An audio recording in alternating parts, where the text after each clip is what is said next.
Hi, this is Ed at discernwithme.com. I was out walking earlier and I was thinking about the fact that fall is definitely in the air and so much is starting to change and winter is coming, and I started thinking about all of the things that I miss, and most particularly people that I miss.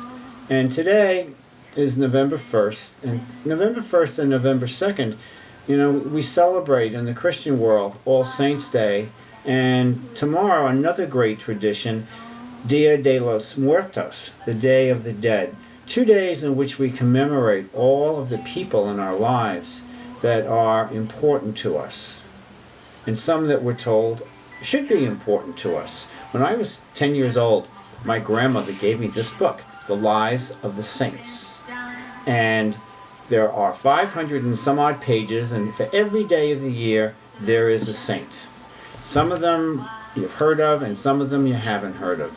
And some of them are there now, or were there then in the book, like on July 25th, the Feast of St. Christopher, patron saint of automobilists.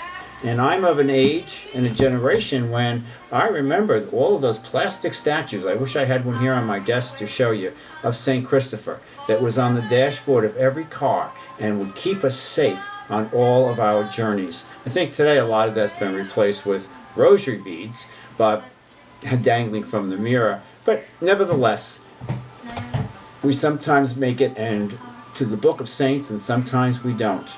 So that begs the question, I think, of who's a saint and who's not a saint? What makes a saint? What makes a sinner? Can you be both? Is it really a matter of either or? Either you are or you're not. Or is it a matter of this and that? You're a saint, and what could happen? I recently heard a thing read this little tagline about Albert Einstein. And the question posed was, if he was arrested for shoplifting, would that invalidate E equals MC squared? So I think we can go back and forth, and we can think about things in terms of this and that. But let's get back to the sentimental journey and think about the people in our lives who have touched us, and the people in our lives who have made a difference. Some of them have passed on, certainly, and some of them are still with us, and some of them we haven't met yet. So the question to you is, who are the saints in your life? Who are the people that are important to you that made a difference? And you can't ask yourself that question without asking yourself, who considers you a saint in their lives? So what does it mean to be a saint? Is there a manual for how to become a saint? Can you look it up on the internet, how to become a saint? I don't think so.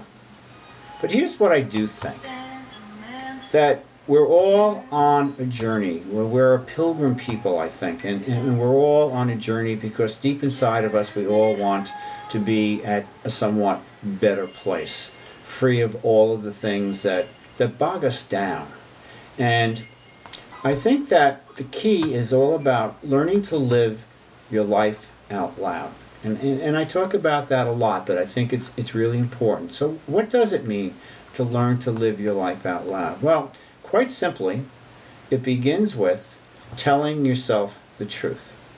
Telling yourself the truth about you, about who you are, who you really are. Not who you want to be, not who you're told to be, not who you think you are, not who your ego says you need to be in order to be successful, in order to be this, in order to climb ahead, in order to be upwardly mobile. None of those things. But who is it that you really are? Can you tell yourself the truth about who you are, honestly? It takes time and it takes a lot of discipline. But if you can do it, you'll learn the truth about yourself.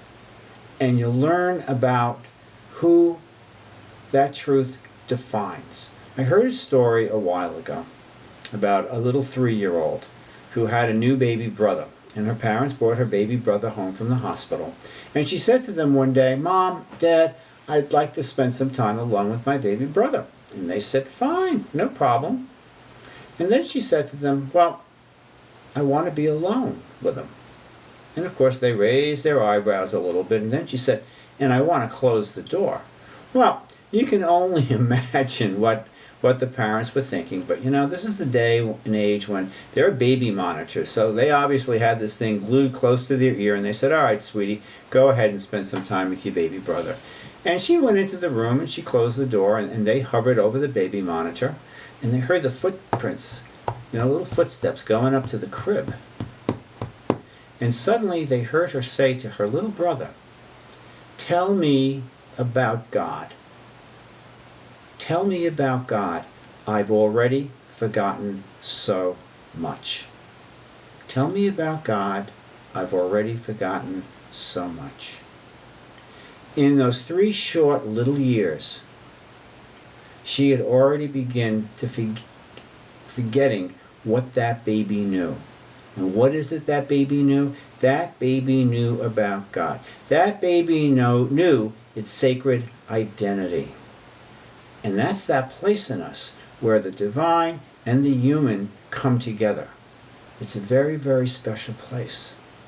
And as we get older, things separate us from our sacred identity, from that place that holds our authority, from that place where we are one with God. And that's who the saints are. All of those people, whether they're in the big book or whether they're just people that we've passed on the street, a stranger in a foreign land who caught our attention, in a crowded subway, someone that smiled at us, didn't say a word. Saints are all about us. But they live in their authority. These are people that know who they truly are.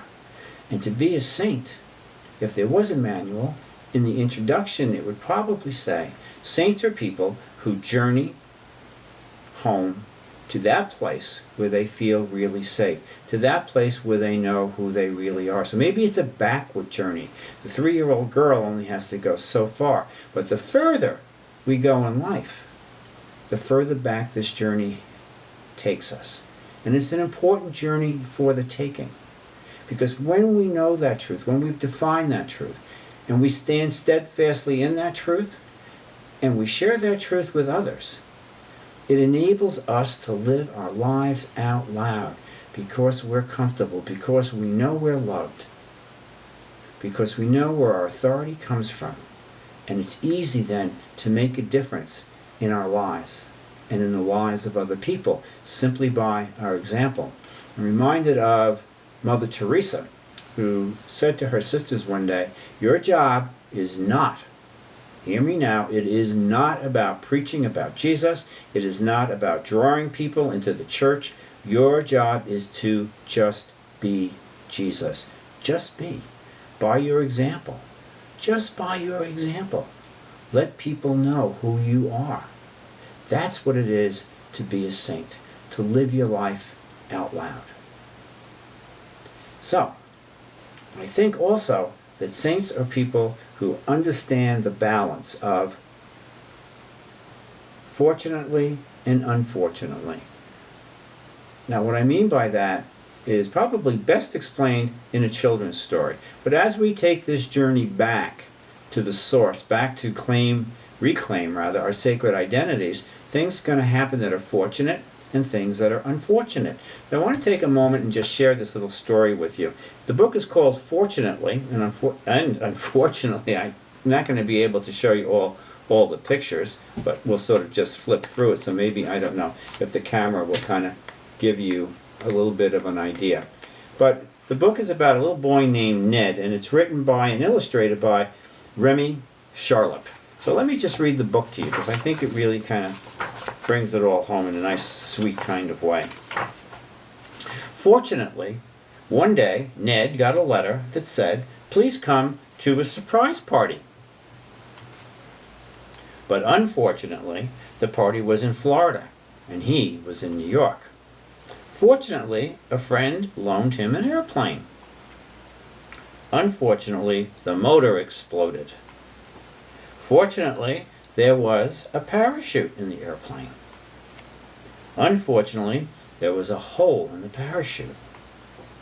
Fortunately, there was a haystack on the ground. Unfortunately, there was a pitchfork in the haystack. Fortunately, he missed the pitchfork. Unfortunately, he missed the haystack. Fortunately, he landed in the water. Unfortunately, there were sharks in the water. Fortunately, he could swim. Unfortunately, there were tigers on the land. Fortunately, he could run. Unfortunately, he ran into a deep, dark cave. Fortunately, he could dig. Unfortunately, he dug himself into a fancy ballroom. Fortunately, there was a surprise party going on, and fortunately, the party was for him, because fortunately, it was his birthday. So today, as we remember all of the saints in our lives, and all of those who have passed on, who have made a difference to us in our lives, let us remember that they knew that fortunately things happen and unfortunately things happen, but they never lose track of who they are, they never lose track of their truth, and they always remember to live their lives out loud. Thanks. Be well.